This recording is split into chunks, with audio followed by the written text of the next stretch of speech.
Good afternoon, members. It's time, and we have a quorum. Thank you for coming to the meeting of the panel on housing. Item 1 on the agenda. Information paper issued since the last meeting. Since the last meeting, the Secretariat has not received any information paper. Item 2, items for discussion at the next meeting. Members please refer to LC paper number CB bracket 1169/2023 bracket 01, list of outstanding items for discussion, and also bracket 02 paper, list of follow-up actions. In the middle of or in mid-February, together with the Deputy Chairman of the panel, Mr. Liang Meng Kwong, I met with the Secretary for Housing to consider a work plan for this particular session. The list of outstanding items for discussion covers items raised by both members and the administration, and also the proposed timing for discussion. If I may draw members' attention to the next schedule of the next meeting, that is the 3rd of April, Monday at 2:30 p.m. It will cover 2 items. 1, measures of the Housing Authority to facilitate intergeneration harmony and the mobility needs of elderly residents. And item 2, head 711 project number B807CL, site formation and infrastructure works for public housing developments at Choi Shun Street, Shan. Members, you agree that we take up those 2 items at the next meeting? Mr. Tony Chair. Thank you. I have no objections to the 2 items proposed, but I'd like to make a point.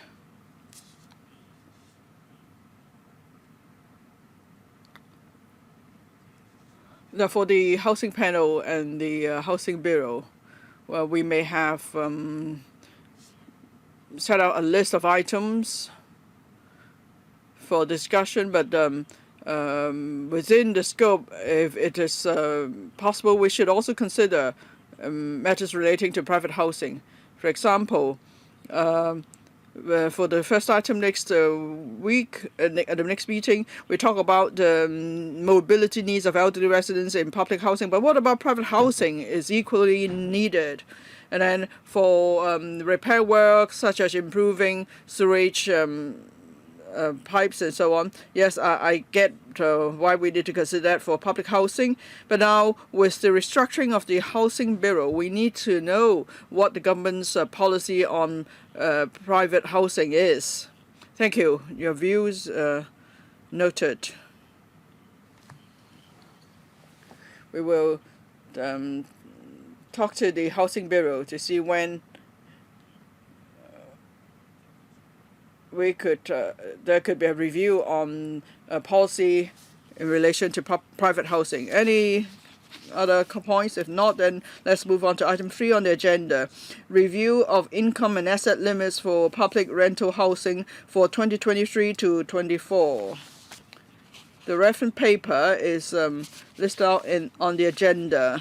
So I'd like to invite welcome government officials for joining us. And we have Ms. Agnes Wong, Permanent Secretary, Mr. Donald Ng, Deputy Secretary, and Ms. Cherry Young, Assistant Director. So welcome to you all. There's a paper, of course, and I understand the administration will do a briefing with a PowerPoint. Permanent Secretary, please. Thank you. Yes, if I may just say a few words to start off. Every year, the Housing Authority will review the income and asset limits for public rental housing. In the 2023-24 review, it's just been completed. In fact, on the 17th of March, we'll be going back to the Housing Authority's Subsidized Housing Committee to consider the matter. Now, before the reference committee considers this matter, as usual, we will first come to this panel to seek members' views, and then we will pass on members' views to the Housing Authority for consideration. Briefly, for the review outcome this year, for 1 to 5 person households, we propose to freeze the income limits at the current level. As for households of 6 persons or more, there will be adjustment to the income limits in accordance with the review outcome. As for asset limits, that will be an increase by 1.9% based on the review outcome. First, let me invite my colleague, Ms. Cherry Yeung, to explain to you about how we arrive at these figures with a PowerPoint, and then we'll answer questions from members. Thank you. Thank you.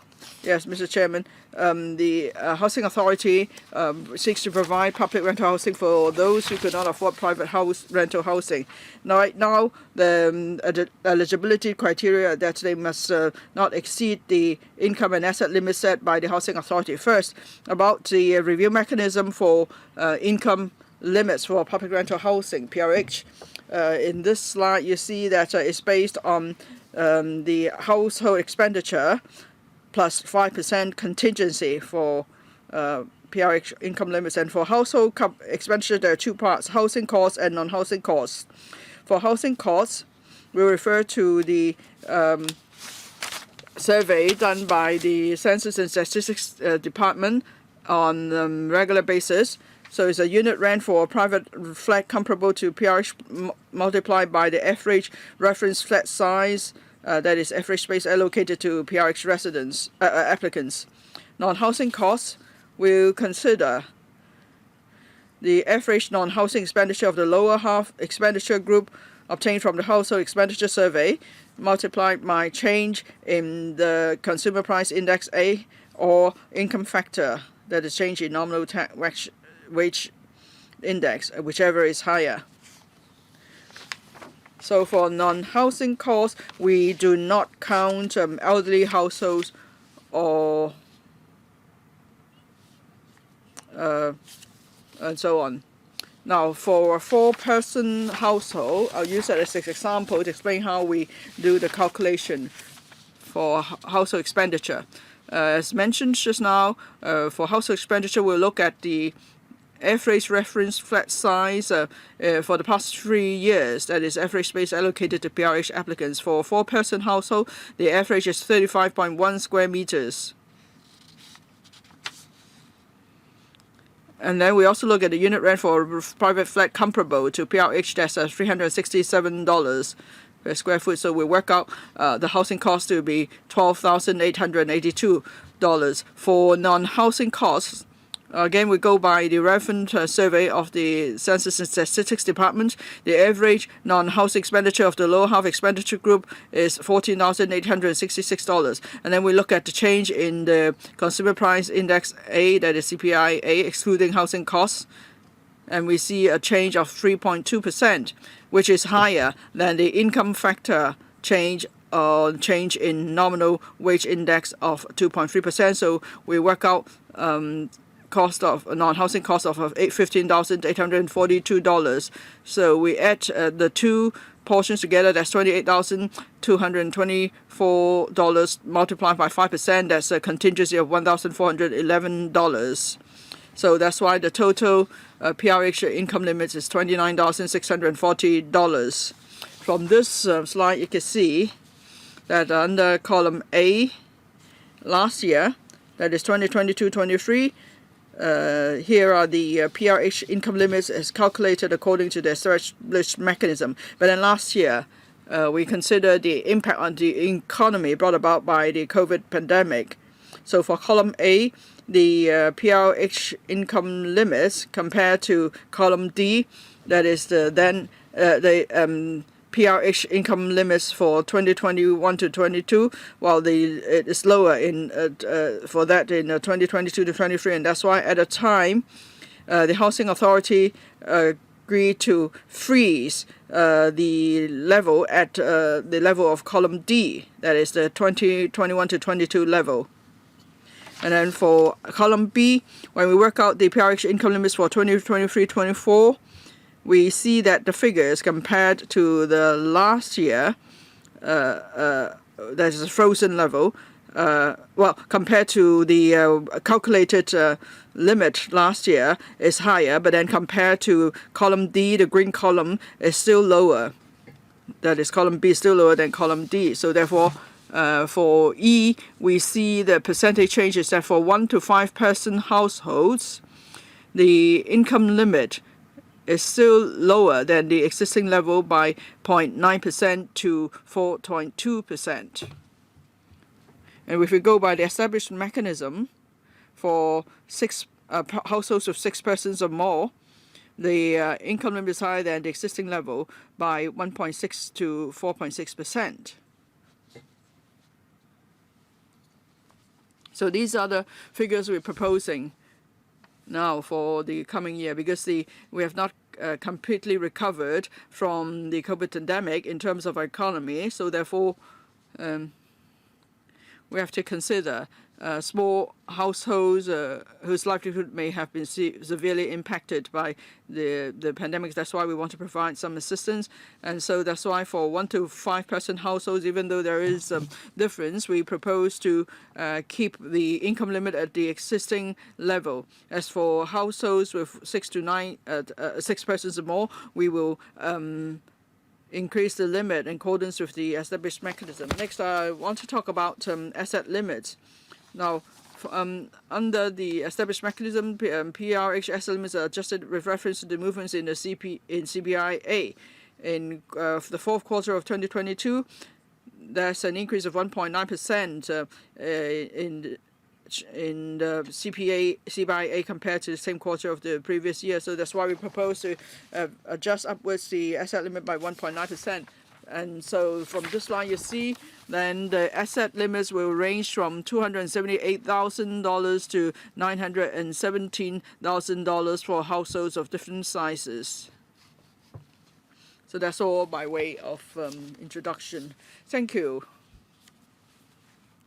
For members who've pressed the button to speak, there are 8 so far. So if I may remind you, if you wish to speak or ask questions on this item, please press the button. So I will allow each member 4 minutes then for the first round. Mr. Michael Tuen, 4 minutes. Thank you, Mr. Chairman.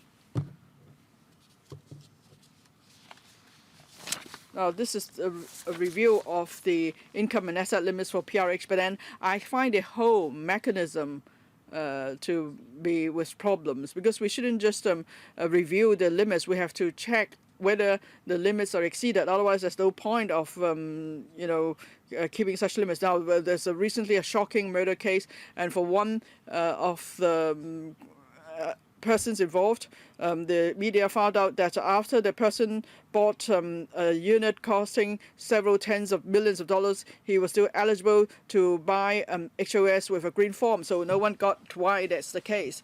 Now, first, after people have lived more than 2 years in PRH, they have to declare their income and assets every 2 years. And if they do not declare, then they will have to move out at once. But then before the declaration deadline is due, then it will rely on someone making a report for us to find out such cases. So it's a major loophole. So during this window of 1 to 2 years before the next declaration, someone could then buy private properties without being found out, like the case recently widely reported in the press.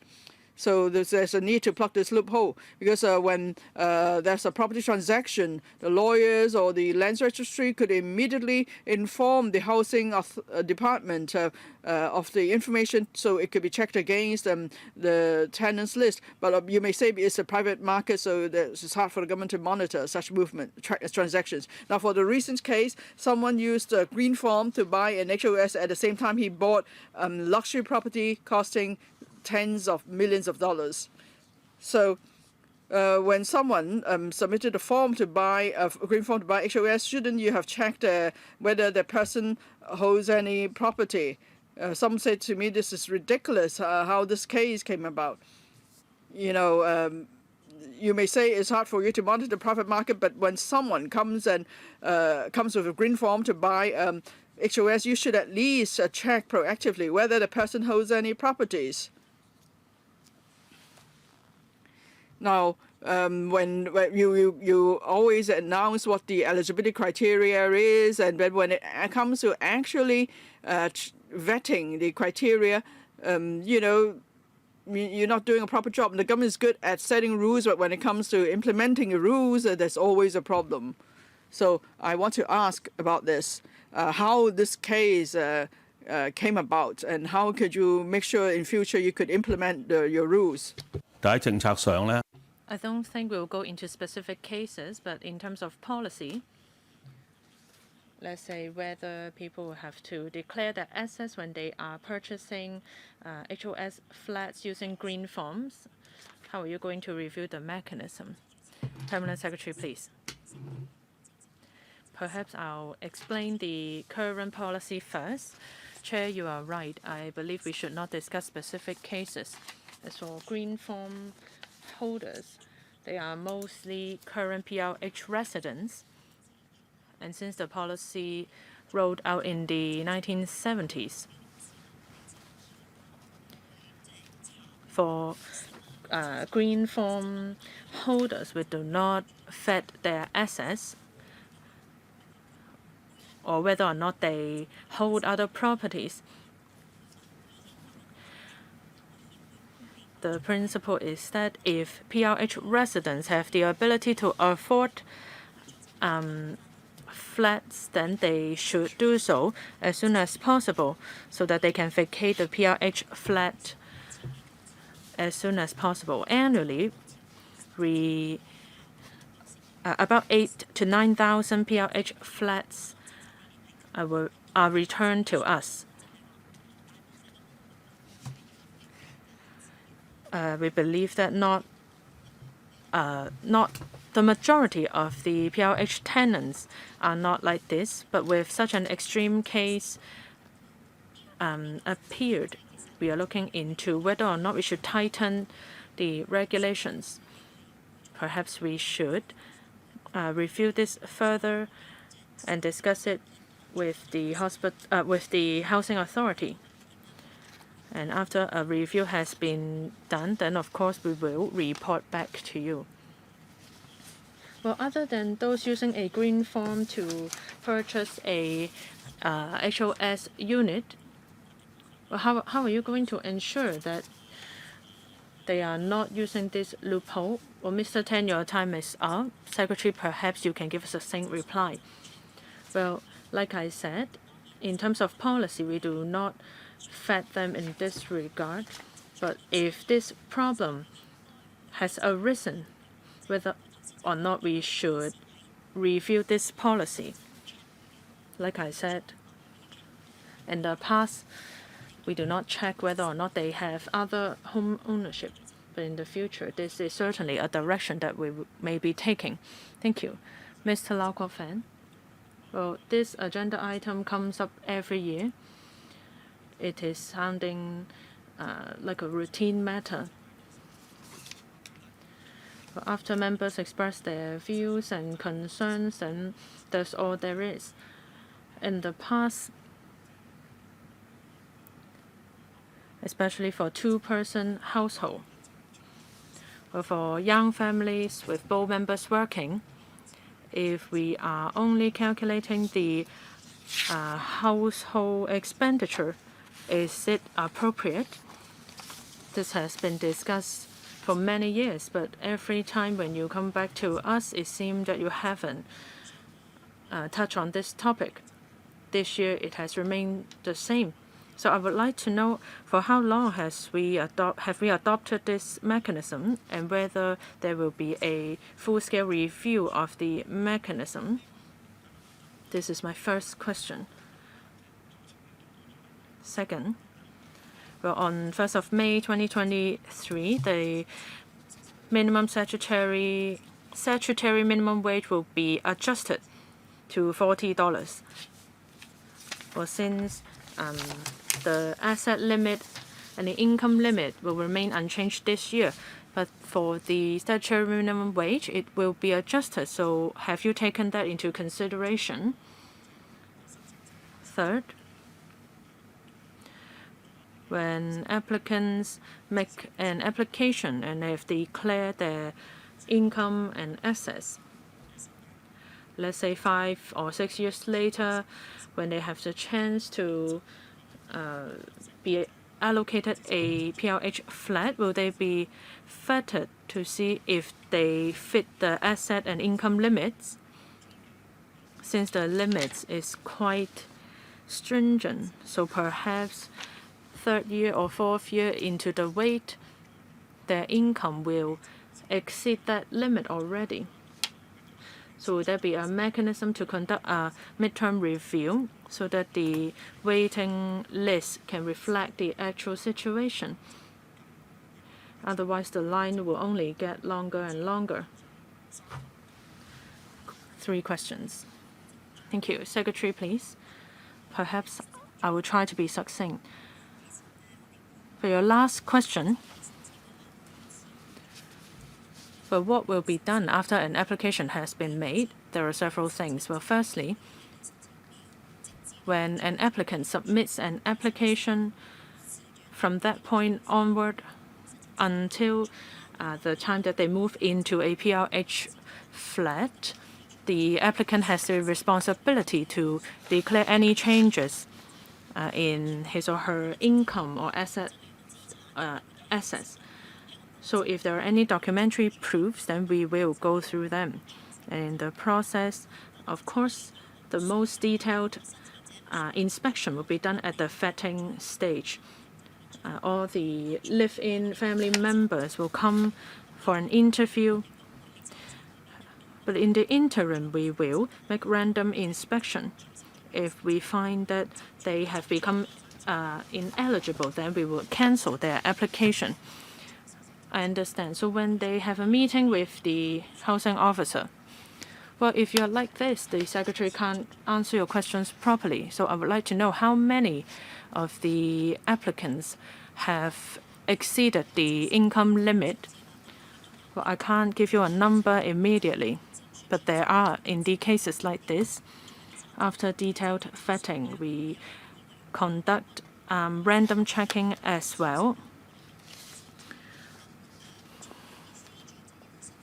As for non-elderly singleton applicants,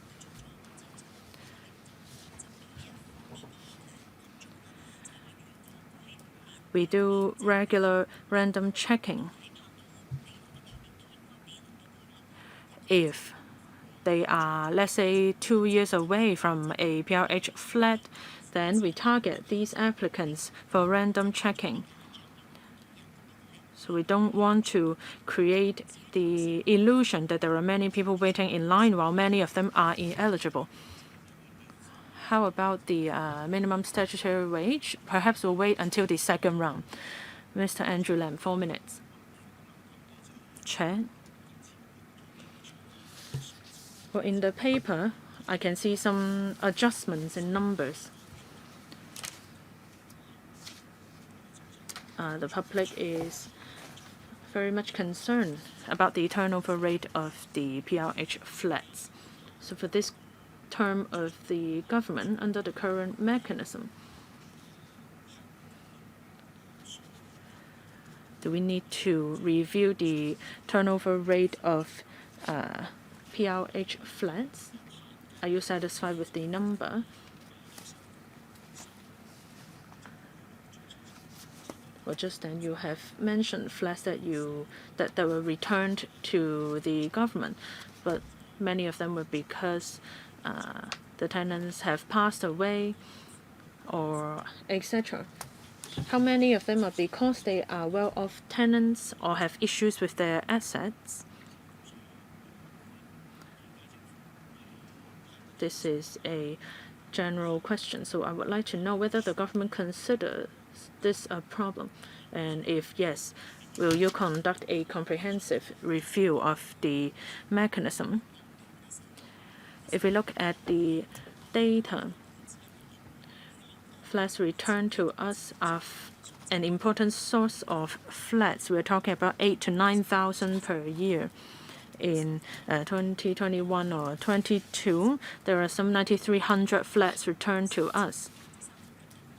And about 1/3 of them, that is around 3,000 flats, tenants have moved out because they have purchased HOS units or other flats. There are other reasons for returning the flats to us. Perhaps they have purchased private property, or elderly may have passed away, or they have moved out from the PRH flats. Some of them have violated our tenancy terms, and others they violated the well-off tenants policies. These are some of the major reasons. Currently, we are looking into those who have violated our policies. Let's say they are abusing the system. We have been looking into these in the past few years. In the past 1 or 2 years, we have done a lot of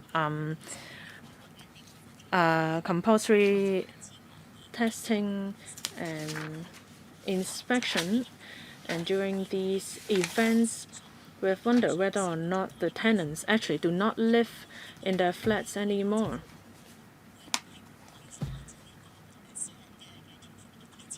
And with the consideration of privacy in mind, we are looking into whether or not we can cooperate with other government departments to look into this. We also stepped up publicity efforts because we rely heavily on reports made by the public.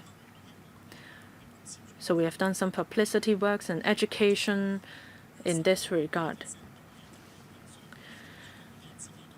It is important for us, for the flats to be returned to us, because we can make sure that there is a good use of resources. So that means you have put in some efforts and will continue to do it. But I would like to know, since having a comprehensive review is a totally different thing, so do you have that in mind?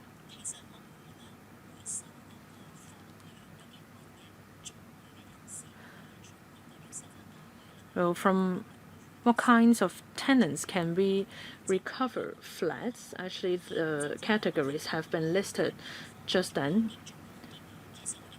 But we'll see for each category, how can we do better?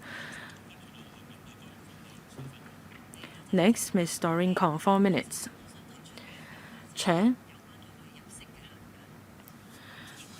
on income limit. Well, for the number you suggested, for 2023 and 24, the PRH income limit is very out of touch with reality.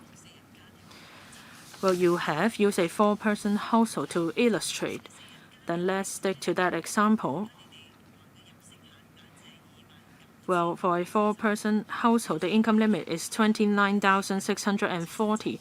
I would like to analyze why this is out of touch. For a 4-person household, the housing cost is 12,000 something. Let's disregard that for now. For non-housing costs, 15,342. 4 persons, so I divide that number by 4. So that means per person, $3,835. So for 30 days a month, a person can only use $127 per day. I wonder if the officials have actually taken public transport or eat out for 2 meals a day and cook at home at night. If you go grocery shopping at Sham Shui Po, it takes some $200. So for 4 people, for $3,000 something, how can they survive? This income limit is completely out of touch with reality. If for a person or for a household to fit this income limit, then they all have to be living in poverty. I wonder if you have conducted any investigations to see if this number is actually achievable for a 4-person household to survive. For people living in subdivided flats, They have told me that because of this rigid income limit, but for many families, when they are waiting in line for a PLH flat, they have to receive cash as salary. And some people have told me that they have to lie flat.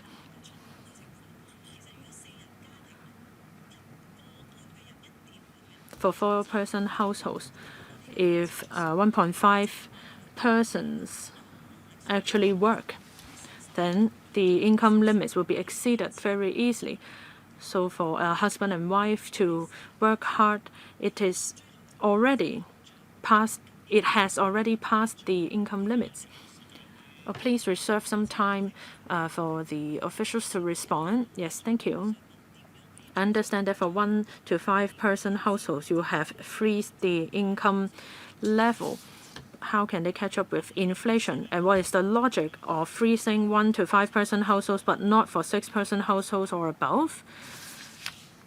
Well, Chairman, yes, you're right, Chairman. It was 1 person to 5 person households. If we go by the mechanism, then the income limit will have to adjust it downwards because the economy is just starting to recover. So we are not adjusting the limit downwards. We'll freeze that instead. And then for 6 person or households with 6 persons more, then the limit worked out means an increase. So that's why we will increase that. And if I may also say, public rental housing is actually part of the safety net. If we just look at income alone, it's actually mentioned in the paper.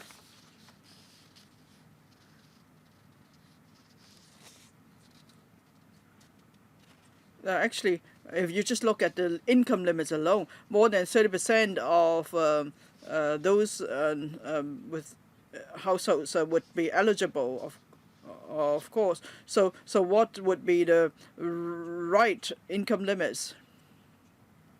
So non-owner households, actually 1/3 of them are covered by this current income limit. So we have to consider what is sufficient. Next, Mr. Yan. Yes, I also have certain points to make about the review mechanism.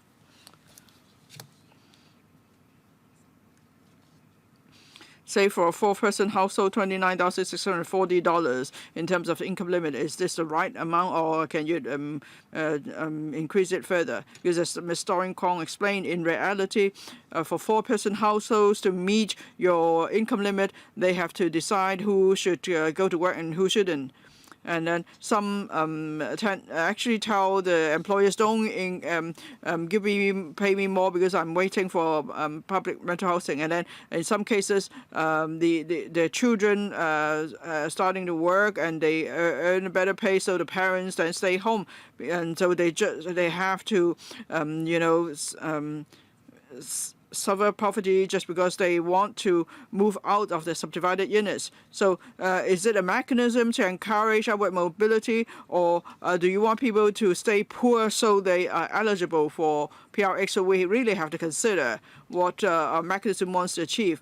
Now, first, you have 2 parts, the housing costs and non-housing costs. I have no problem to that, but could non-housing costs become a factor? For a 4-person family, can you multiply the amount by a certain factor that will better reflect the actual situation?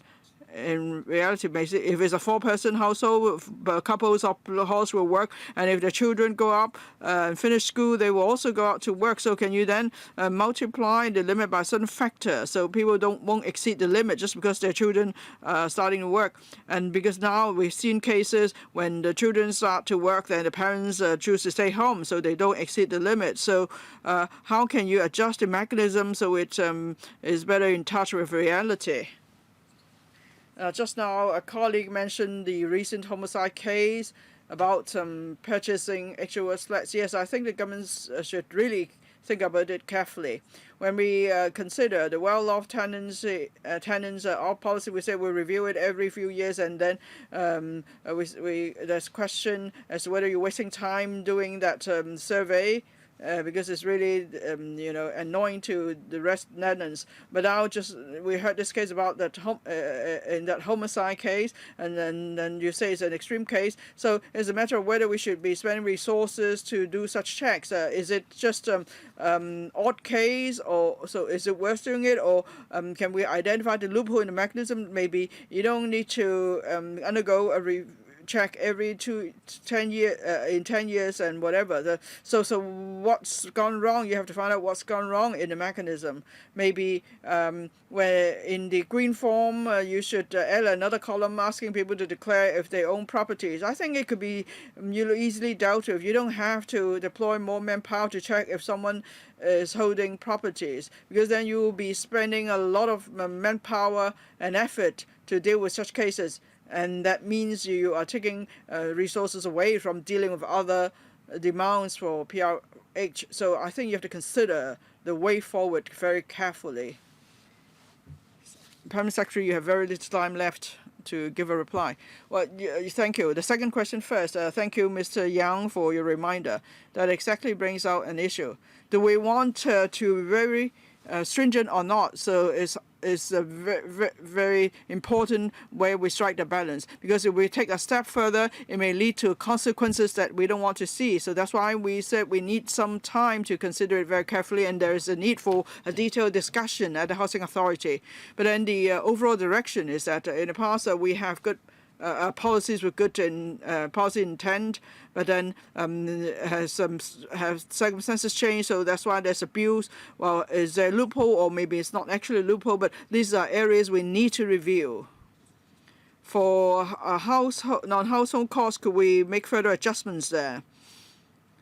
In 2013, there was an adjustment to the mechanism, and that's why now for household expenditure, so do we base it on change in CPIA or the change in nominal wage index at the time? These two factors are brought in, so whichever factor is higher will be adopted, because exactly we want to cover job types such as those in the retail sectors, technical technicians, or security guards.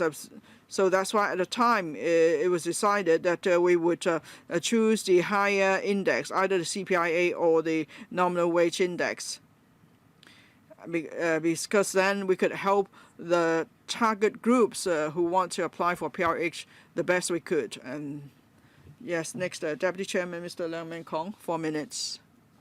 Thank you, Mr. Chairman.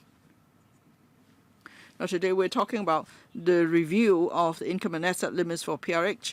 I actually support the current approach, especially for households with 5 persons or less. Now we see a negative figure, so you will freeze it at the current level instead of adjusting downward the limits. It's because you're fully aware of the current economic situation. So I support this this proposal.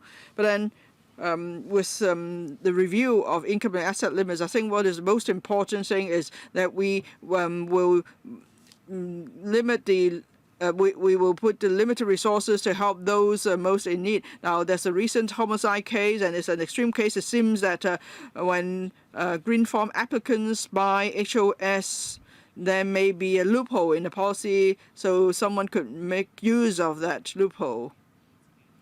So this is something we can discuss further in the community, because for the community residents I serve, they may question how come we have to compete with others. Even if we apply on the green form, there are coal families and Godot families, and then there are others who could actually buy HOS flats nonetheless. And then right form applicants may complain, or there are asset limits, there are other limits, and then how come we can't buy a flat when someone with a green form and a property can buy a flat? So we can please nobody as a result. So I think you need to review the mechanism. But of course we have to bear in mind the policy intent. Now, for green form applicants, there is no asset or income limit on them. It's because we want to encourage them to surrender their PRX units. So we need to keep this objective, because if we are too stringent, maybe it will affect the number of flats that could be recovered. Personally, I think we should consider the similar approach for PRH households who need to declare assets. For example, when a household has only elderly tenants and there's no need for declaration. So you could make reference to this approach. But for households with some members who are not elderly, and especially there are well-off tenants, and well, of course, they could apply for exemptions, and they have to fill in a form for assessment or vetting by the housing authority. Perhaps we could consider a similar mechanism for green form applicants buying HOS. So it's a box people can take voluntarily to declare that they own properties. And so if someone, then is found to have a property when they declare they don't, then they would have told a lie. And so that could be a condition for recovering the HOS unit or whatever. So anyway, so we could consider something like that, but then we must not, we must still keep the objective on encouraging the surrender of PRH units with the green form arrangement. Now, I hope that the new phase of GHS and HOS will soon be available with the revised, with improved mechanism. Thank you. You've asked a long question, but perhaps I hope the Permanent Secretary has enough time to answer the question. Thank you, Mr. Chairman. We've heard Mr. Wu Leung. These are issues we will consider in that direction. We've only just sold a round of HOS. Next, we'll be selling green subsidized housing, GSH. But for the upcoming round, probably we won't be able to change the terms soon enough. But as for the future rounds, there's the round after the next round. We'll see if we could make any changes. Thank you. Dr. Wendy Hong. Thank you, Mr. Chairman. Well, honestly, I don't think we have the right condition to review the income and asset limits. There's a waiting time of 6 years for PRH. If you review the limit, if you lower the limits, then more people will be on the waiting list. So do they have to wait 7 or 8 years? So that's why keeping the limit unchanged for households with 5 persons or less, we don't really have a choice with that. And of course, most households are smaller households. There are a few with 6 persons or more. Anyway, about PRH turnover. In the paper, it said that each year we could recover about 89,000 units. Now, there are over 800,000 PRH units in Hong Kong. So that means each year 1% of the units are surrendered. That means 99% of the units see no turnover. And it's, in the private market, the percentage is much lower. Because for PRH units, actually it's become something inherited from generation to generation and is not desirable. I think there is a problem with our housing ladder. There's not a ladder for people to go further up it. Now, there are only 10% of the applicants on the waiting list are able to apply for HOS. So for those who may want to buy HOS, they are not able to do so because we don't have enough units for them. So my question is, well, how come there's no PRH turnover? Another question about asset limit. Would you consider extending this asset vetting to cover properties in the Greater Bay Area? Many residents in Hong Kong own properties and assets on the mainland. We've seen cases of people living in PRH in Hong Kong, but they own big houses on the mainland. So have you tried to establish a mechanism with Greater Bay Area cities so you could check applicants' assets if they apply for PRH? Is this to avoid abuse? Prime Secretary. Well, a number of points. Let me take your last point first. Yes, it's true. When we consider whether someone holds properties, we just look at local properties. Now, can we do vetting outside of Hong Kong? Maybe it's not just the Greater Bay Area.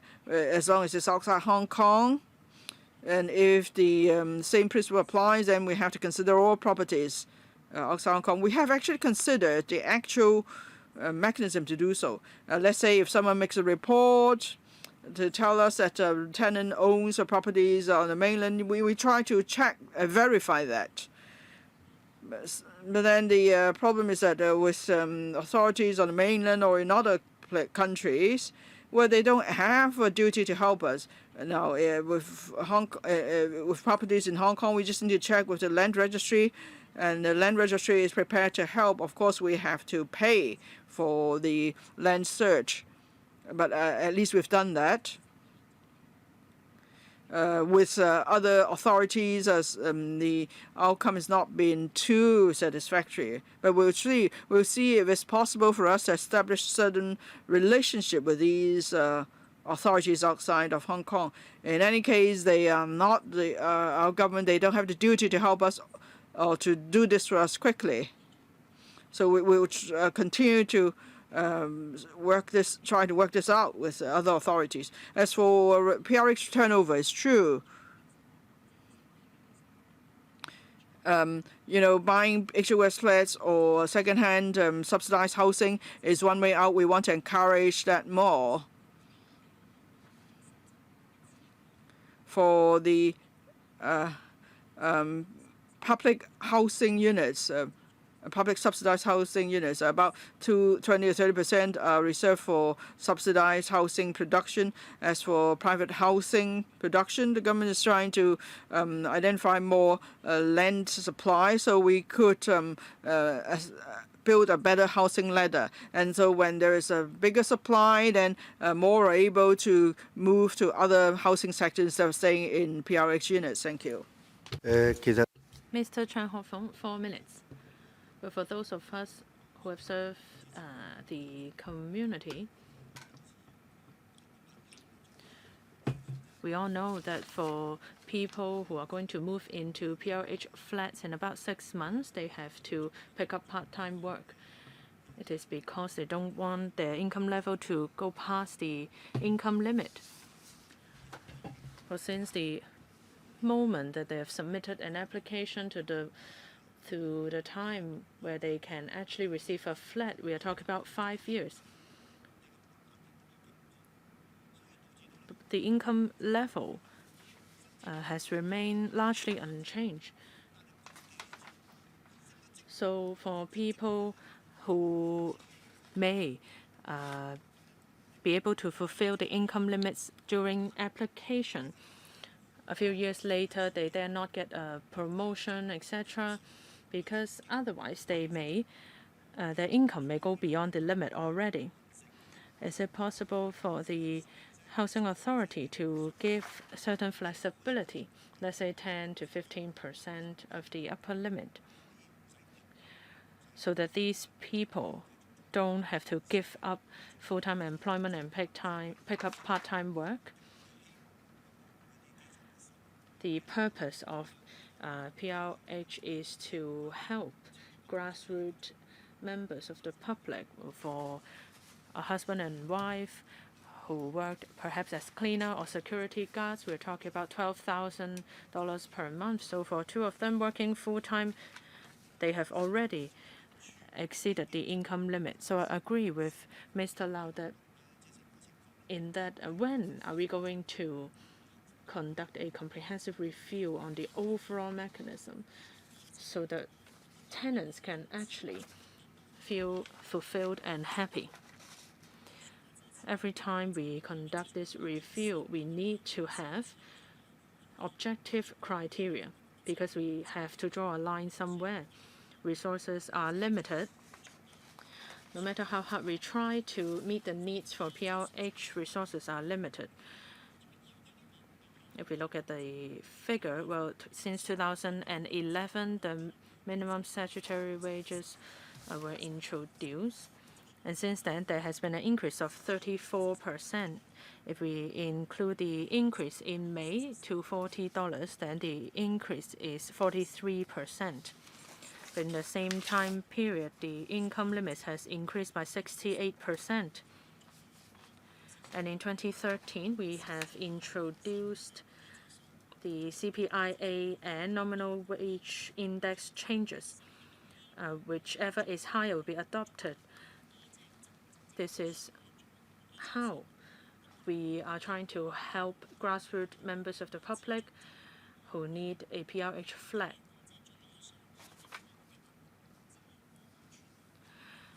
PRH is a safety net. And like a member suggested, we want to encourage upward mobility. We need to strike a balance there under the current mechanism.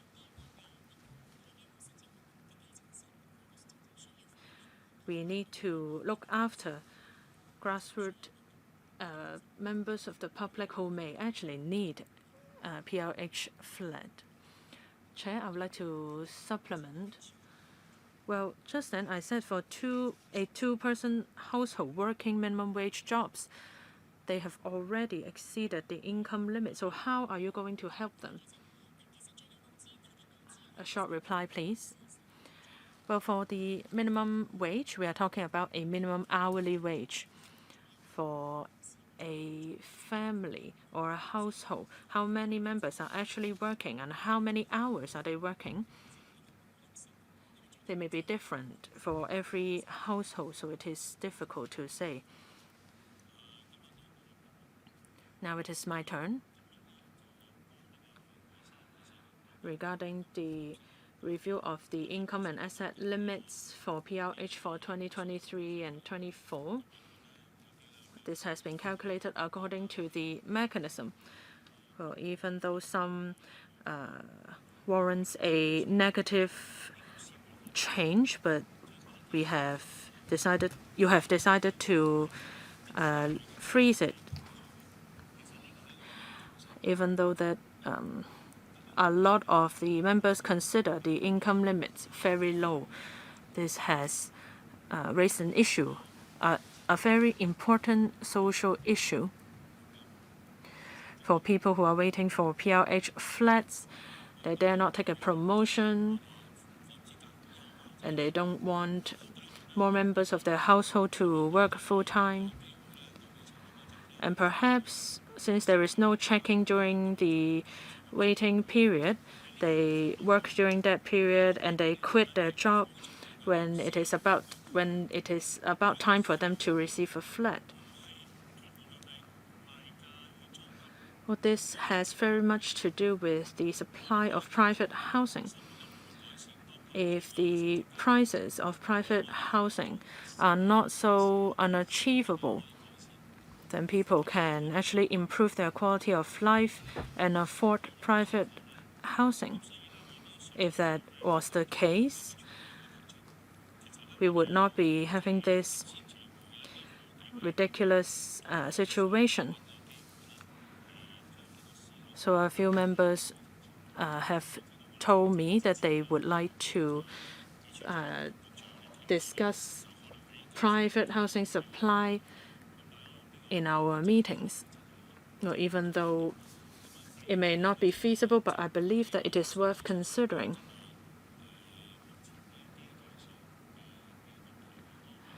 And for our current mechanism, many members have raised this issue as well.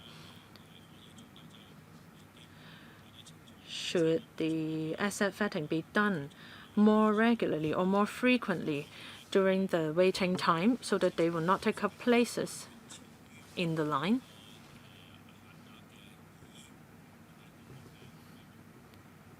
So that for households who have exceeded the asset limit, they do not have to continue waiting in the line.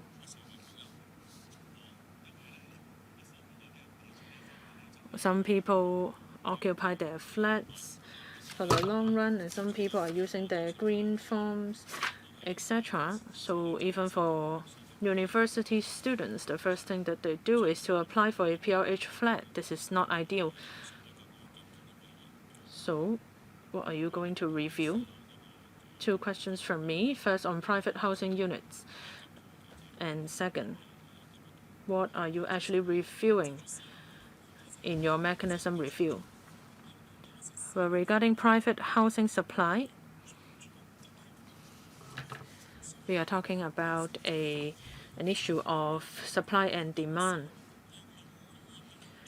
If for private housing, the supply is enough for the market, then in the long run, then people can afford them more easily.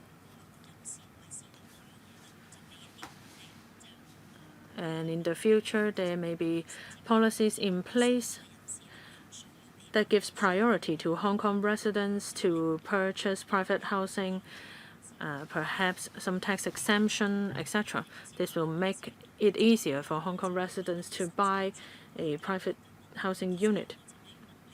Second, well, in the application process, we don't just meet them for 2 times, not just in the beginning and at the end. We actually conduct a lot of checking in the middle or in the interim as well. Like you said, for university students, it is a non-elderly singleton applicant. This is exactly the type of applicants that we do more frequent checkings on. Every year, in random checkings, we have identified more than 50% of applicants who are eligible, and we cancel their applications. So by the time they move in, is it possible for us to have more checks or vetting, or whether or not we can adopt a more risk-based approach or a more targeted approach? We will definitely look into that. Well, many of the members who spoke urge you to review your mechanism in this direction, and I hope that in due course you can let us know your results.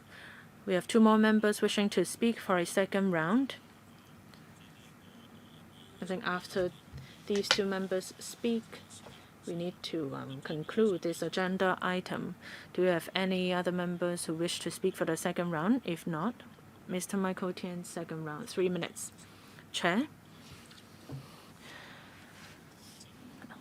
I would like to reiterate that regarding the latest case of a person who is in possession of a luxury flat worth tens of millions of dollars, who were actually able to get a HOS flat, I'm very disappointed.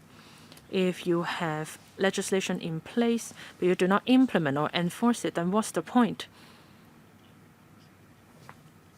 Well, of course, some say that we should not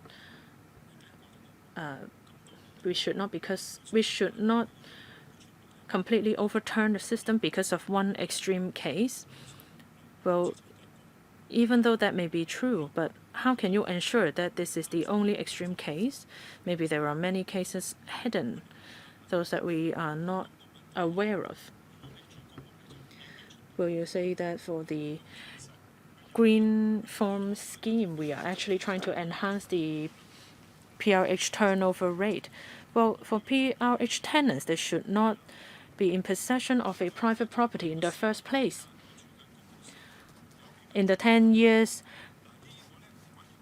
in which he has resided in PRH, how come he is in possession of a private housing unit? In Hong Kong, housing is in short supply, so how come he got to have 2 places to live in the past 10 years? He did not make any declaration, nothing. I understand that it is difficult to vet people's assets. How about asking tenants to make declaration proactively for every 2 to 3 years? I'm just asking for private unit possession.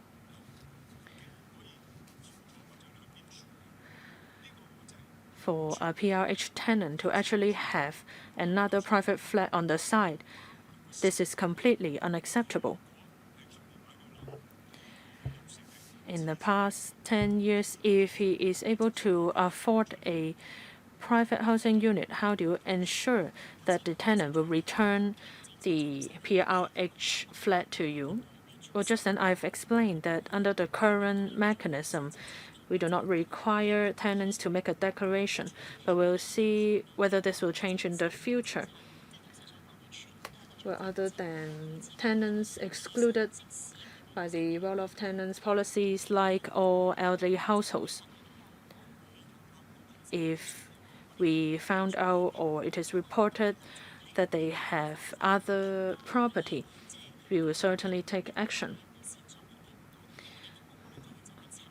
Reports are our major source of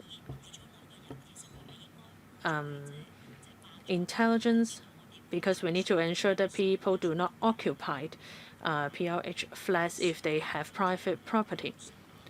But for them to buy a private property, they have to go through lawyers and etc., right? I don't understand how this cannot be done.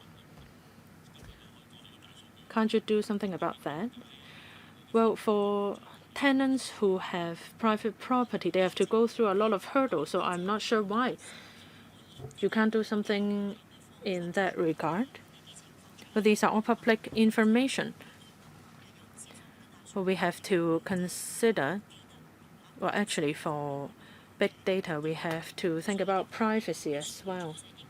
So we have to give it serious consideration. But I understand where you come from, Mr. Tuen.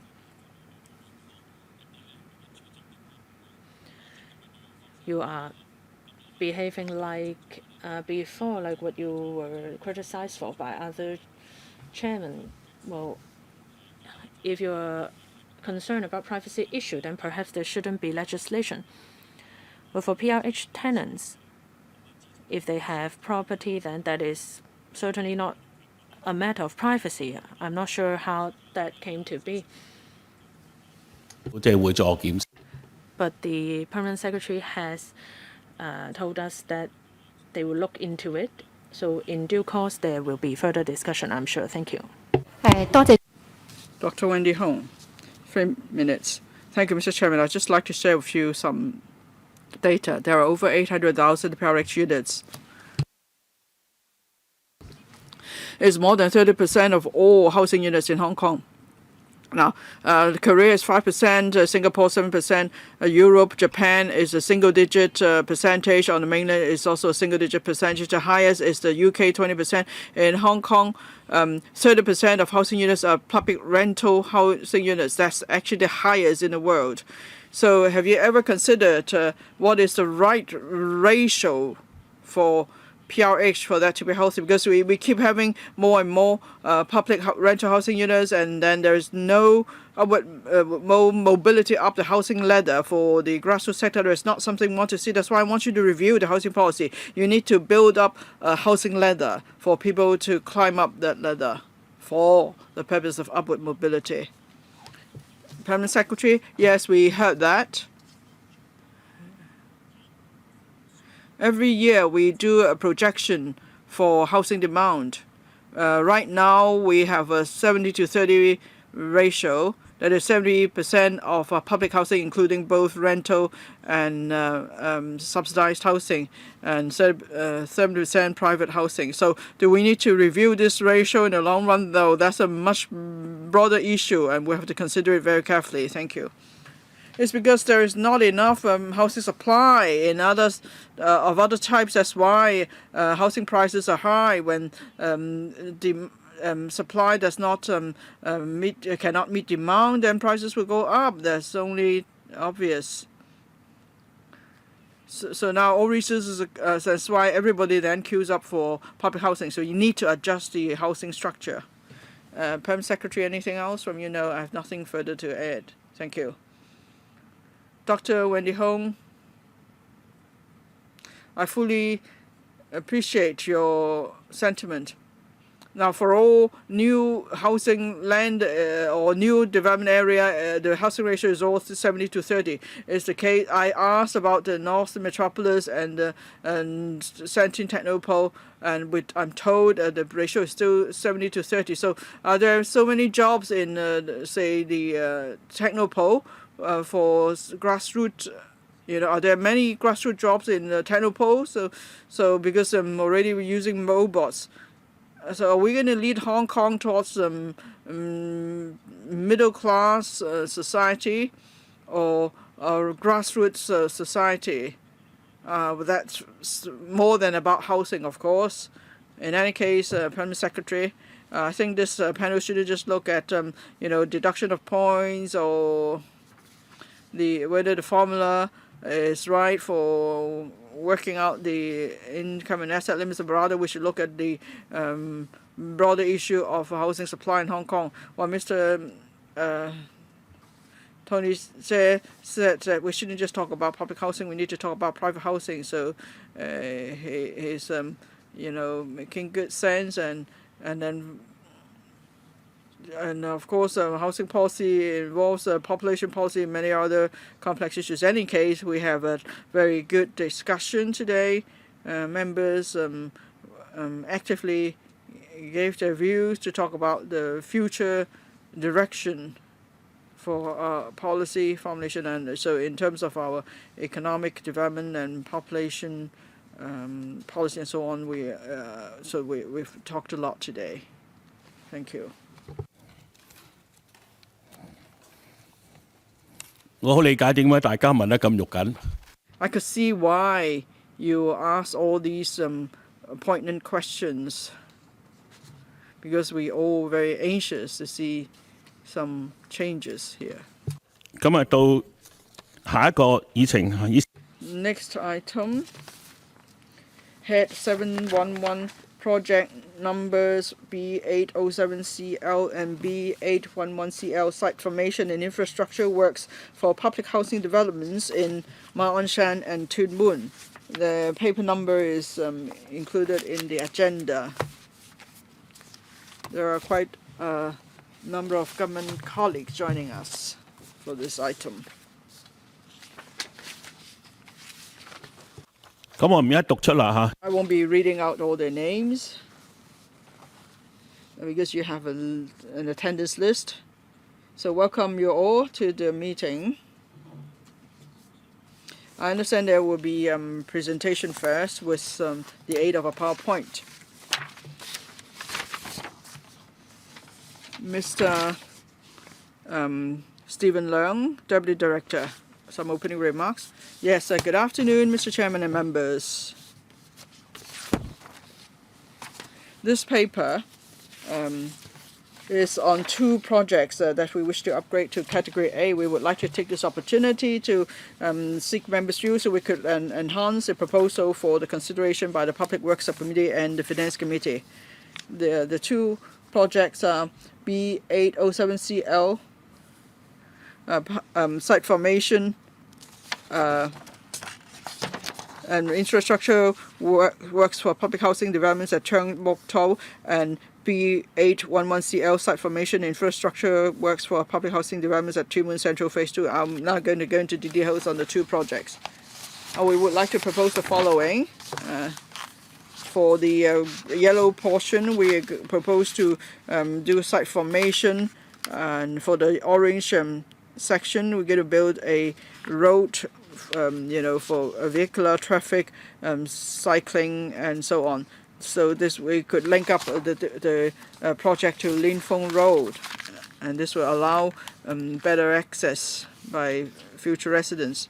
And then there are also other infrastructure works such as sewage works and landscaping and so on.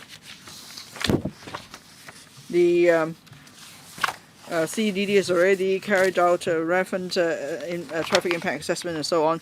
So for Sai Sha Road, Lin Feng Road, Nima Road, at the junction there, we're going to build road left turning lane to link up with traffic to Sha Tin, Tai Po, and so on. And then at Lin Feng Road, we will carry out road improvement works. That is the point site 2 and location 2, and then location 3 at Sai Sha Road, Kam Ying Road in junction, we're going to do road improvement works. On public consultation, because this project involves the Sai Kung, Tai Po, and Sha Tin districts, so we consulted the Sai Kung North Rural Committee in 2021, the Planning, Housing and Work Committee of the Tai Po District Council, and also the Development and Housing Committee of the Sai Tin District Council, all in 2021. While there were concerns expressed, but then members did not raise any objection to the works. And then in August 2022, the CDD gazetted the proposed road works, and there's no objection raised. And then the notices of authorization were gazetted on the 25th of November 2022. After we receive funding, CDD plans to proceed with B807CL, so that so then the land will be made available for public housing construction. And we expected the infrastructure works to be completed in 4 years. As for the cost, it's about $623.4 million in money of the day terms.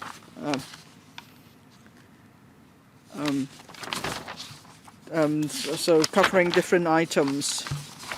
As for the breakdown of the figures, these will be included in detail in the paper for the PWSC. For land resumption, 1.3 hectares of private land has to be reclaimed and 8.6 hectares of government land has to be cleared. We want to make sure that we could complete the land resumption and clearance in time. We will after we consult the panel on housing and after we've obtained authorization of the Chief Executive Council, we will proceed with the relevant land resumption procedures and clearance of government land. In accordance with the relevant legislation, we will be giving out compensation and also ex gratia payment to eligible parties. So there are various ex gratia allowances under administrative measures. The other project is the Phase 2 works of site formation and infrastructure works for public housing developments at Tuen Central Phase 2.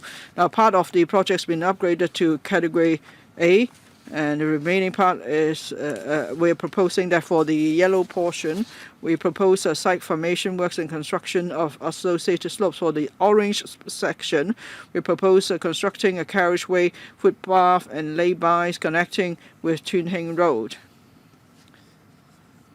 This is to provide access to residents going to live there. And then there will be ancillary works such as drainage, sewage, waterworks, and landscaping works.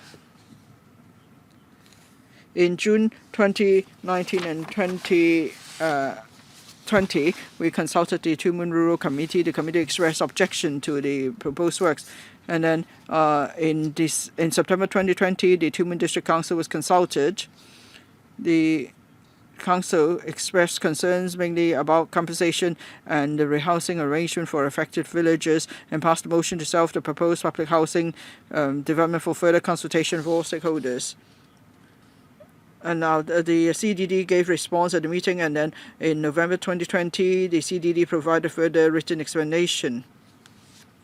Now, to address the concerns of the Tuen Rural Committee and the Tuen District Council, in June 2021, briefing was given to villagers of Cheng, Tao, Shan, Tuen, and reference stakeholders to further explain the public housing development and the compensation rehousing arrangement. And then in July and November 2022, the CDD again consulted the Tuen Rural Committee and the Tuen District Council. While the Rural Committee and the District Council expressed concerns on traffic and transport compensation and rehousing arrangement, but they did not raise any objection to the proposed works. On the Gazetto, the CDD gazetted the proposed road works and the proposed sewage works in December 2021. After Gazetto, 441 objections were received to the proposed works, while no objection was reserved for the proposed sewage works. The objectors raised objection because there were issues with permanent closure of the existing village access and compensation rehousing arrangements. The CDD subsequently submitted the objections, and eventually some of the objections were withdrawn after this explanation. The Chief Executive Council authorized the proposed works without modification. The notices of authorization were gazetted on the 17th of February 2023. After receiving funding approval, the CDD plans to proceed with these works this year, in the middle of this year.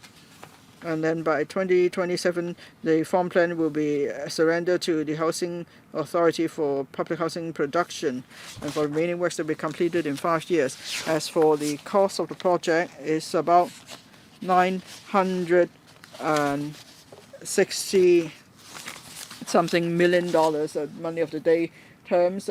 That's site formation works costing $438.9 million, road works and ancillary works for $350.5 million, other costs of $173.4 million. There's no need to resume private land, but there's a need to clear some government land.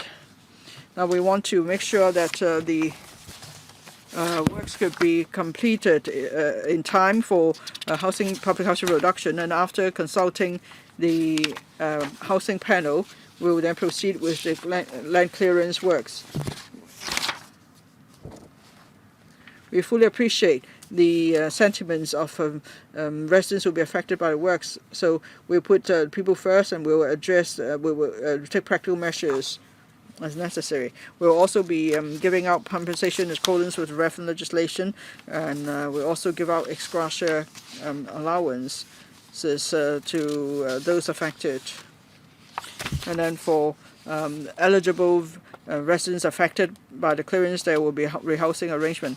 After we consult the panel today, in mid-2023, we'll be submitting the 2 proposals to the Public Works Subcommittee and the Finance Committee for their consideration. So that's all by way of presentation. Thank you. I would like to remind members that if you have direct or indirect pecuniary interest regarding this item, then please, in accordance to Rule 83.8 of the Rules of Procedures, please disclose the nature of such interest, and please take note of the requirements of voting in case of direct pecuniary interest in accordance with Rule 84 of the ROP. I can see that there are now 5 members who have pressed the button wishing to speak. First, Mr. Michael Tuen, 4 minutes, please. Well, for technical issues, I'll ask questions later in PWSC. Today, I would like to say something on behalf of the villagers of Shan, Tuen. They are actually very understanding. They understand that this is the general direction that Hong Kong is going. What they are angry about is not the fact that they have to be moved elsewhere. It is the attitude of the government. So in the past several meetings, some of my colleagues were there as well. Government officials just repeated their own thing without actually responding to the villagers. That is why, or that is one of the reasons why villagers were angry about the arrangement. Just then you have said that you have received 441 objections to the proposed road works, and 430 of them were not withdrawn. One of their major demands is that they want to suspend the works. I've told them that that is not possible. Well, at the village access, Hinfat Lane public housing development will be complete. So they said that they did not mind moving out for a period of time, then move back after this is completed. But in the past, in Sam Shing Estate, fishermen have moved into Sam Shing Estate, and for Diamond Hill, similar situation as well. Even though there is no black and white stating that villagers can be moved to the village in situ. But there was precedent. But when they raised this issue during the meetings, you did not give them direct replies. So I would like for the government to respond to this. The situation or the projects are similar to those in Sam Shing Estate or in Diamond Hill. How are you going to help the villagers? Thank you. Mr. Tuen, please rest assured. For villagers who are eligible for PRH flats after they have passed financial vetting, usually they can be rehoused in the same district.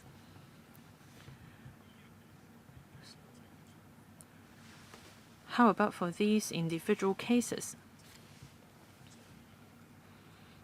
They should fit your criteria. So in the vicinity, there will be a newly completed PRH estate, so there shouldn't be a problem of them moving in. Well, like Mr. Tien, like what you said, if they have met other requirements, then of course this is something that we will consider. So that is a yes from you.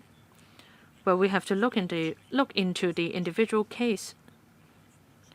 If they fulfill the requirement for a PRH flat, then right now, can you promise that you can rehouse them here? Mr. Tien, Deputy Director has told us repeatedly already. As a senior member, I'm sure you understand that government officials, for them it is very difficult to make a concrete promise in our meeting, but the principle is there, right? Thank you. I'm sure we all understand your concern for the residents there, Mr. Tien. Thank you. Next, Dr. Wendy Hong. Thank you. Currently, in Churmuk Tau, Tuen, and in the vicinity, there are about 3,000 residents. Upon completion of the project, there will be an increase of 9,700. So the population will be raised to 13,000. So that is 4 times the original. I know that in the traffic impact assessment, it is said that the road networks will be able to accommodate the traffic and transport needs, but that is not what the residents said. But for Nin Fung Road, it was only used by the private housing estate nearby. But now with an explosion of population, how are you going to ensure that Nin Fung Road will be able to accommodate the traffic needs of the residents? And if we look at it from a broader perspective, for the 13,000 people living there, they may be sharing Wukaisa Station with the 28,000 residents living in a private property development nearby. I have read a news report on the possibility of extending the Shan line from Wukaisha Station. I would like to know whether there are any plans in this regard. Deputy Director. Dr. Hong, for road improvement works on Nin Fung Road. We will gradually widen Nin Fung Road. And apart from Nin Fung Road, we have other road improvement measures as well. Like I said in the PowerPoint slides, in Sai Sha Road, Nin Wallo, etc. So there is a dedicated left lane turning into Sai Sha Road, so that they don't have to wait at the roundabout to turn left. This is something that we will be doing. Second, for Sai Sha Road and Kam Yin Road, there will be road improvement works as well. Our colleagues have reviewed the overall traffic arrangements with these 3 road improvement works in place. They'll be able to accommodate the new population there. As for Shep Se Hung, on Sai Sha Road, there are road improvement works as well. When the improvement works at Shep Se Hung is completed,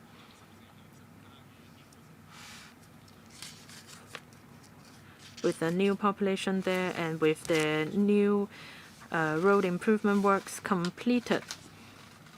We've input these conditions into our model as well, and the results show that the traffic network will be able to accommodate the new population in the area.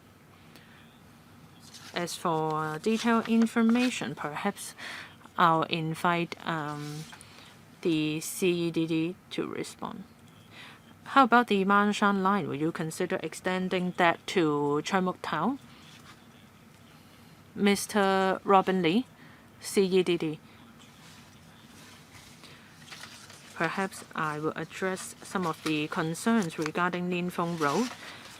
Early last year, we were in contact with residents in the area to let them know more about our project and listen to their concerns and demands. Just then, Dr. Hong has raised some concerns about the traffic arrangement on Lin Feng Road. We understand that. We have done some traffic investigations on site, and during rush hours or the busiest hours, there are roughly 80 private cars per hour entering Lin Feng Road. And Lin Feng Road also serves villages of Choi Mok Tau Tuen, Choi Mok Tau village.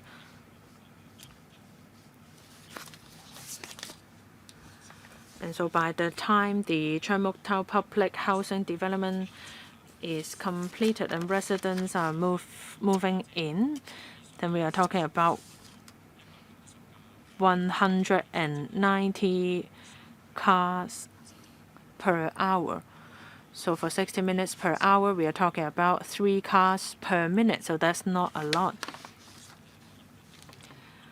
With residents moving into the Choi Mok Tau public housing development, yes, there will be more residents there, and traffic flow will certainly increase.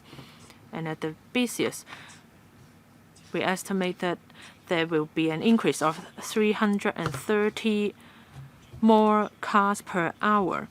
So that is only double from the current traffic flow. That is about 550 cars.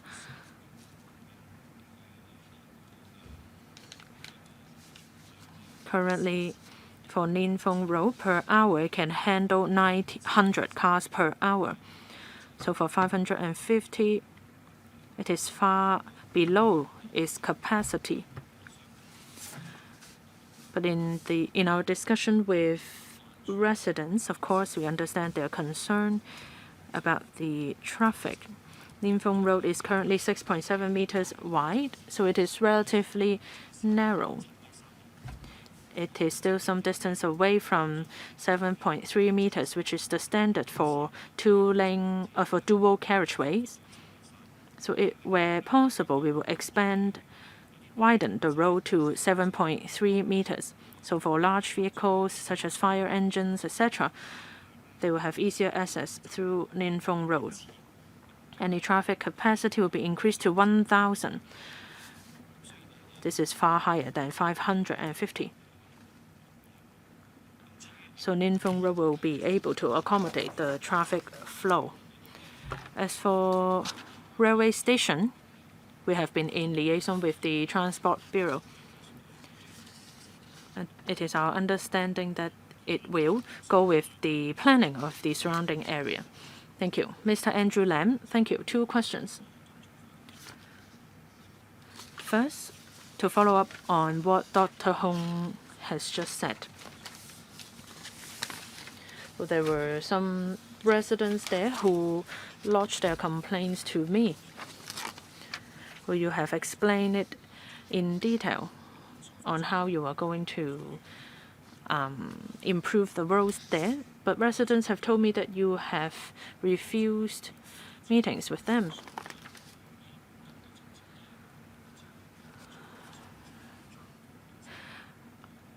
I think the residents would like to hear from you firsthand what you have just told us in detail. This is their expectation. For my question, Well, there are two projects here for the Tuen Muk Tau project. If we look at the cost, if we look at the individual unit cost, the Tuen Mun project is about twice as expensive as the Tuen Muk Tau project. As for the basic parameters, we are talking about some slopes and land clearance, etc. And for the Tuen Mun project, you don't even have to resume private land. So I would like to know where this difference is coming from. Thank you. Deputy Director, thank you for your question. Well, for the site area, they are of comparable sizes. So why is one more expensive than the other? For the Tuen Mun project in Tuen Hing Road, the topography is steeper. So for site formation works to be conducted there, it is more complicated than the project at Tuen Muk Tau. And a little more information to you. For such a steep landscape, some slopes are as high as 25 meters. And we need to excavate land. About 500,000 tons of soil, and some of them are in granite as well.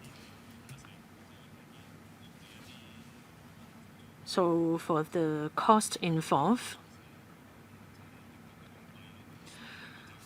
these contributes to the high cost.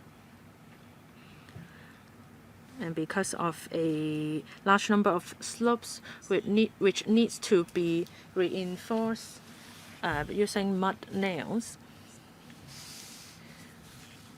this contributes to the high cost as well. For the Tuen Muk Tau project, the higher slope is about 10 meters.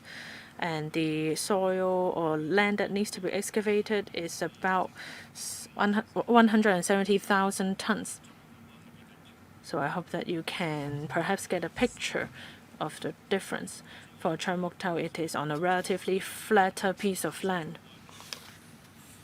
That's why the Tuen Mun project is more expensive. Thank you. Now, in the PWSC paper, I hope you will have finer breakdown. Because I heard I get what you mean.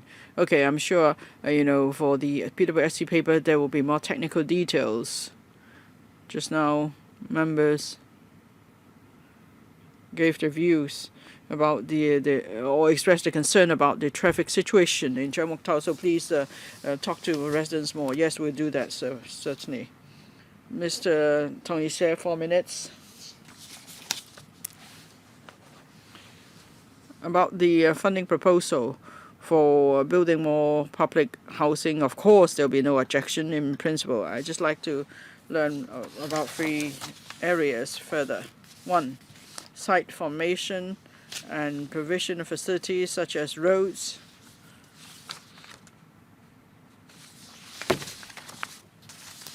Well, actually, probably you haven't decided yet whether all this will be rental housing or subsidized housing for sale.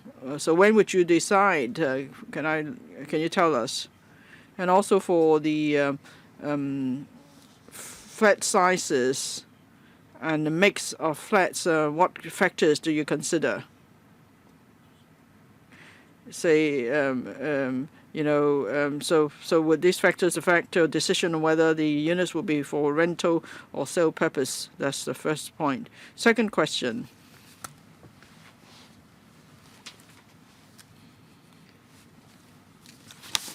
In the PowerPoint, it said there are $100 million for other facilities. So $170 million for the provision of other facilities for what are covered, really. There's mention of landscaping works or beautification works. So what exactly is that? That's included in the site formation works. And then in paragraph 11 of the paper, that's mention of a land acquisition. In one case, there's no need to resume private land, and in the other project, there is need to do so. Now, my question is about the government land. I understand on the existing government land, there's a dwelling, and also there are some graves.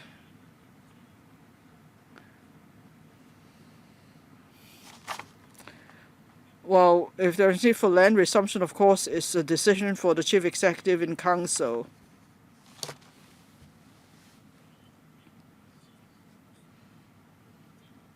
You say consulting the panel on housing. Does it mean that if we raise no objection today, then you proceed with clearance, especially on government land? How long will it take? Because that will have a direct bearing on when the actual construction works commence. Thank you for the questions. Now, this project is about site formation and ancillary facilities. So, will the housing be rental or housing or flats for sale? Well, we'll have to consider that later. When members consider the last item, there's mention of the right ratio for public-private housing. So I think we'll decide later whether this will be rental housing or subsidized housing. You mean by when you decide at the right time? What do you mean by that? Well, usually it's during the actual construction works or the completion of the works. Say it usually takes 4 to 5 years, and then we'll try to decide early when we know about the actual direction. For the ratio of rental housing and subsidized as housing for sale, the consideration is different. For subsidized housing for sale, usually units would be larger. As for PRH, there will be more small units. In the 2022 policy address, for subsidized housing for sale after 2026-27, there will be a minimum size requirement of not less than 20 square meters. So we will go by that. For Shan and Tuen, my understanding is the average flat size varies. So does it mean that you've already, made a decision on that? Yes, we have some initial thinking. Otherwise, it's not possible for us to proceed with technical assessment. But at the end, whether we will actually proceed in that direction, we'll have to see at the time. As for other project costs, perhaps I could invite Mr. Robin Lee of the CDD Deputy Director to tell you a bit more. For land resumption, now for the Shan Cheng Mok Tau site, there's no one living there. We are talking mostly about graves and urns. So therefore, it's not like the case of Tuen where we have to rehouse people.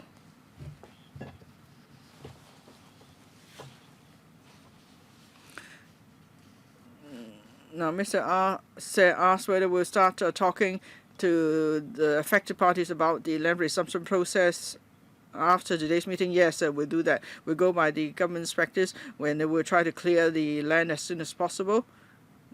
Then the site formation works could start. You as soon as possible, what do you mean by that? Deputy Director? Say for the Tuen project.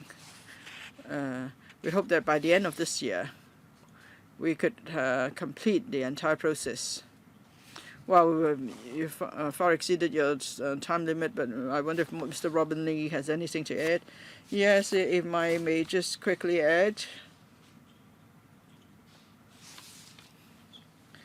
Mr. Leung just mentioned that at the Public Works Subcommittee meeting, we'll be giving more details about the breakdown items. But then members expressed concern about other costs residents, staff calls and contingency provisions and so on. Well, the amount is similar to that for other site formation works. Well, there's always mention of beautification works or landscaping works. What exactly is that? Well, in the PWSC paper, probably there'll be more details. Mr. Lam Kong, Deputy Chairman. Thank you, Mr. Chairman. Of course, we support the production of public housing at suitable sites, but it's not just about building a block and moving people in. For example, representatives of residents of a private development in Ma Wan Shan told us about the issue of traffic volume. Now at Lin Feng Road, there's a one-way roundabout. It's a dead end, but then that's a only link that takes people to Ma Wan Shan bypass. So if in future this is the only connection point, is not sufficient, it will lead to a host of problems. And residents told me that they actually have put forward different proposal. For example, Lin Feng Road, there could be a section that's lengthened and connecting with the Ma Wan Shan bypass, but then the department gave them a host of reasons to say that it's not feasible. Now, Mr. Lee Chi-king and other members also talked to me because it's about seeking funding from this council, so maybe it involves changing the design. Now, some residents know that you actually had a proposal recently to extend the connection to Ma Wan Shan bypass. So if you can't do it, can you tell us why exactly? You can't just allow a one-way road going like that. And because if there should be an incident along that road, that means all traffic will be disrupted. So if there are more connection points, that they should be provided as far as possible. Deputy Director, thank you. For Lin Feng Road, we do have enhancement works to widen it to 7.3 meters, and there's also right turning lane to Shai Sha Road, and then from Shai Sha Road there is direct access to Ma Wan Shan bypass. Now, some residents have put forward other proposals. The CDD has actually considered all the views of the residents there. Perhaps I could invite the colleague from the CDD to tell you more. Mr. Robin Lee again, please. Thank you. It was mentioned just now that we've kept in close liaison with the residents. We try to explain to them about our works for the Cheung Mok Tau public housing project. There are many factors to consider when we choose a particular site. First, we have to look at the infrastructure capacity at a location, and we'll see if there is enough capacity to cater for the new population, such as roads, sewage system, and so on. Now, for Ma Wan Shan is next to the this project is next to the Shai Sha Road and Ma Wan Shan bypass. Usually, when we provide the ancillary works, the purpose is to meet the demands of the new population, and then we will seek funding from the Finance Committee for us to carry out works. And when the works are completed, that means the infrastructure is in place, and so there will be enough support for the new population. For the Ma Wan Shan project, Mr. Leung explained just now, we're going to widen Lin Feng Road and enhance the roundabout, and that should be sufficient to substantially boost the traffic capacity. So there is no need to carry out any other works. We have explained that clearly to residents and Mr. Dominic Lee. But of course, we know that residents have different ideas. That is to the west of Lin Feng Road, there could be connection to the Mount Shan bypass. Well, actually, our works would not cover that because what we are going to do will be enough to meet the demands of the new population. But of course, we will look at this proposal from residents to see to see if it works. We've also discussed with the Transport Department, and after discussion, we find that for Lin Feng Road, it's just a local road. If it's to be extended to connect with the Ma Onshan bypass, which is expressway, and at that junction, there's a need for major traffic improvement works for traffic to move from this local road to the expressway, and so it's a safety concern. And we believe if we have to do so, we have to resume more land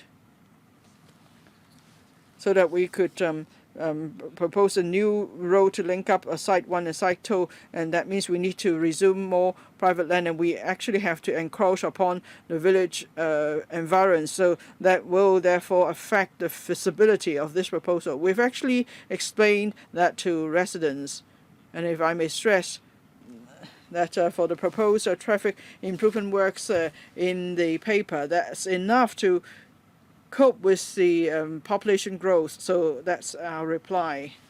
自提問嚇。唔該主席。 Next, Mr. Lam Man Kwong, second round. Well, just from what I heard from the CEDD, you didn't actually provide us with any numbers or data. Well, just then you said that by extending Lin Feng Road to connect with Mount Shan bypass, you said that you have to resume more land and put in more resources. Well, I think that you need to provide us with some actual data. You said that you have done assessment in this regard, so you must have the numbers in place. Chair, I have to reiterate what happened in the past, that is in Changsha Wan, Hoi Ying Estate, Lying Street. At the time, CEDD was responsible for the project, and they promised that the traffic would be able to cope with the increased population with other schools, etc. But what's happening now? Well, people have to call the police every day on Lying Street. It is because there is traffic congestion there every day. That is why I don't believe in what CEDD is telling us now. If you just look at the numbers in the assessment process, well, yes, there are no problems, but by the time residents move in, then problems will start coming. Just then you said that you need to resume more land and it is not feasible, etc. Well, then let's see some evidence. I'm sure that when you reach PWSC, members will ask you for evidence as well. You need to let us know the details to ease the concern of the residents in the area. Well, I will certainly compile data for your reference.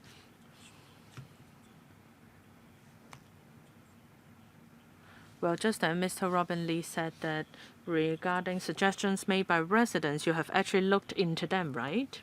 You have looked into how much more land you have to resume.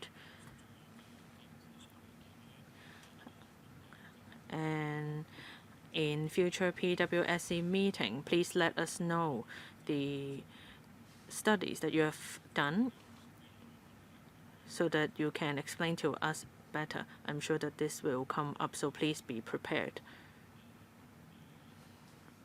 If there is no follow-up from Mr. Leung, then Mr. Andrew Lam, round 2, please. Well, Chair, I would like to follow up on what you have just said in PWSC meeting regarding traffic issue. I hope that you can show us the comparison of different proposals. for so-called dead-end roundabouts, there can be a lot of issues and concerns. So I hope that you can provide us with the data or with the evidence that you have. And I hope that there is a level of monitoring. So in the future, when there are indeed issues, then you can handle them accordingly. Please note this comment. Thank you. If there are no other comments, we need to make a decision. After listening to what members have said, I don't see any objection to the submission of the proposal to PWSC. But for the content of the submission, members have given you some concrete suggestions for your submission of the proposal to PWSC. So thank you, colleagues from the government. Next, any other business? If there are no AOB, then we can end our meeting early. Thank you.